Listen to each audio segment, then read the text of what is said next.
The Parallel Power of Faith, Insights from Spirit and Mind. An article by Charles Fillmore. In dynamics, power is increased through attenuation. In mind, power is increased through exalted ideas.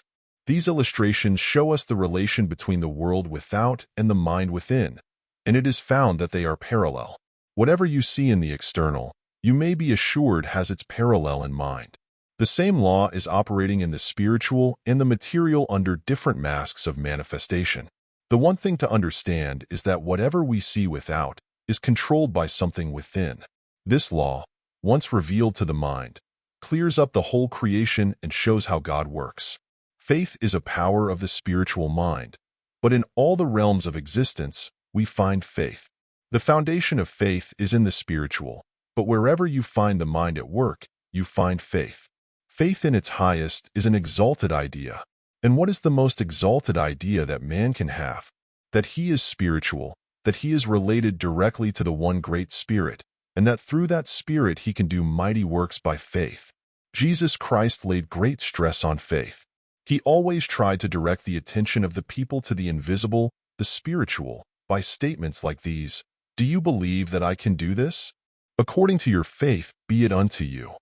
Your faith has made you whole." All through his works there runs a golden thread of faith. Jesus did not advocate faith in material forces of any character. His command was, have faith in God. We would not destroy anyone's faith in the lesser things, but would give him a sure foundation for all faith by directing his attention to the one and only source of faith, divine mind. The lesson for us is how to increase our faith in spirit. You will find that you have plenty of faith. All men have faith, but it is scattered here and there and everywhere by putting it into a lot of lesser things, and those lesser things finally fail us. Jesus Christ, in developing his disciples, took Peter as the representative of faith and proclaimed that upon this foundation he would build the new man, his church, or aggregation of spiritual ideas. Faith, as demonstrated by Peter in the beginning of his career, was not a very high type. When the truth, which Christ represents, was being tried, Peter denied him, said he did not know him, and swore at him, showing that faith must have been at a very low ebb. When put to the test at the very last, Jesus tried Peter again and again, 3 times. Do you love me? Faith and love are very closely related. You must love the Lord, and then you must have faith in his spiritual power and continuity. Now, this faith, which we are all cultivating and striving for, is built up through continuous affirmations of its loyalty to the divine idea, the higher self. You must have faith in your spiritual capacity and depend upon it right in the face of appearances. People who are quickened spiritually can do very much greater works through the law of faith than those who are simply in the material consciousness. And once having discerned the power of spirit, we should be on our guard and send forth only the exalted ideas of the spiritual. We received a letter from a lady who had been asking our spiritual aid. She said that her husband had gone into a certain business venture, and she was very much afraid it was not the right thing, and that he was going to fail. Then she said she had had a dream and asked that we interpret it for her. She wrote, "I dreamed that my husband came into the house, and I saw that both of his eyes were out." The interpretation was that her doubts and fears of failure were putting out the natural insight of her husband. We should be very careful if we want our friends to succeed, not to fear for them nor doubt their ability to succeed. Are you responsible for your brother? Yes, in a very large degree, and it is through this action of thought that your greatest responsibility lies. If you want success to come to your child, hold him in faith. If you want success to come to your husband in his affairs, or to the affairs of those you love, hold them in faith. Never think of them in anything but success and say, "The very Spirit of God enters into all that you do." I know a man who is a natural pessimist, and if you mention something that is to be emulated, he will say, "Now let us be careful about that." If you speak of someone who has been doing a good work for the community, he will always throw in a little deprecation. His whole life has been like sodden bread. Everything falls flat in his affairs, and he does not understand why it is. He says, "I have been studying this truth for years, and I do not understand why I do not succeed." Intellectually, he is a truth seeker, but it has not taken hold of his faith substance. He doubts and down he goes. When Peter tried to walk on the water to meet Jesus, He went down into the sea of doubt. He saw too much wetness in the water. He saw the negative side of the proposition, and it weakened his demonstration. If you want to demonstrate, never consider the negative side. If there seem to be mountains of opposition to the carrying out of your plans, say with Napoleon, there shall be no Alps. The man who is in faith does not know anything about the world's standard of facts. Faith is blind, say people who are not acquainted with the real thing. But those who are in the spiritual understanding know that faith has open eyes.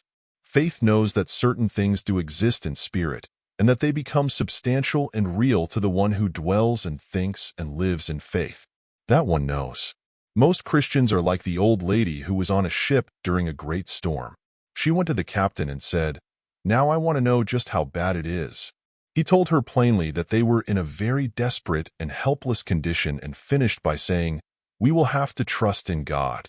She exclaimed, "Oh, dear, has it come to that?" A close analysis shows that faith is the foundation of all that man does. The doctor says that faith must accompany the drug before he can have any great success. I remember a story a lawyer told me. A certain attorney was subject to periodical headaches.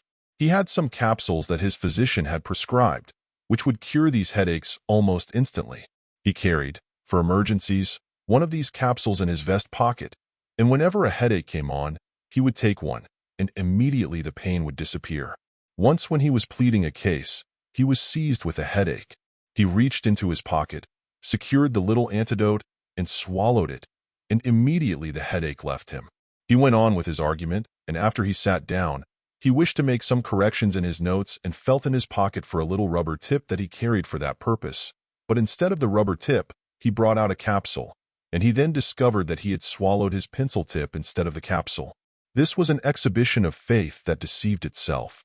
Suppose that we should concentrate that same faith on the invisible, the real things, the things of the Spirit. How wonderful would be our demonstrations! How strong we would become in the mighty working power of the Spirit. Jesus Christ told his followers, and we are all his followers, to go forth and do the works, raise the dead, etc., and do even greater works than he did. How? By exercising spiritual faith, by increasing our power through exalted ideas. We must raise our faith to the very highest in us and rest in the assurance or substance of its reality. Jesus Christ had faith in God, and this gave him faith in all men. Spiritual understanding reveals the universality of all things. When they brought to him the lame man on the couch, letting him down through the ceiling, he healed him, as he said, because of their faith, not of the man himself, but of those who brought him. The faith of his neighbors and the power of the Spirit did the work for the sick man. We believe that doctors are doing the very best they know, but if they would only approach a little closer to the spiritual, what a wonderful work they might do. They are giving less and less medicine every year. They recognize that there is something back of medicine. Nearly every doctor of large experience will tell you that he can get the same result with a little sweetened water as with drugs if he has the confidence of the patient. If the patient can be made to believe that the drug is going to work in a certain way, he will carry that idea out to the letter.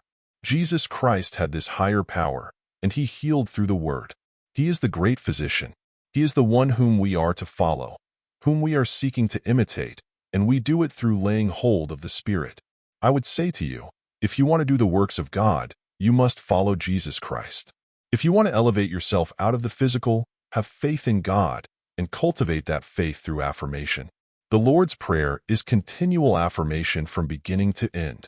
It has been our experience in developing the faculties of mind that the more we affirm a certain thing, the stronger it becomes.